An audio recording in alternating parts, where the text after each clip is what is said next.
ధనికః శ్రోత్రియో రాజా ధనికః శ్రోత్రియో రాజా నదీ వైద్యస్తు పంచమః నదీ వైద్యస్తు పంచమః పంచ యత్ర న విద్యంతే పంచ యత్ర న విద్యంతే తత్ర వాసం న కారయేత్.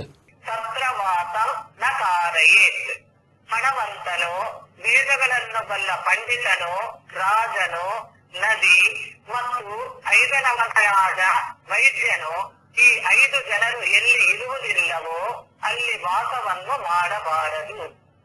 One should not choose to reside in a place that is not inhabited by the following 5: a wealthy person, a learned person, a king, a river, and a doctor.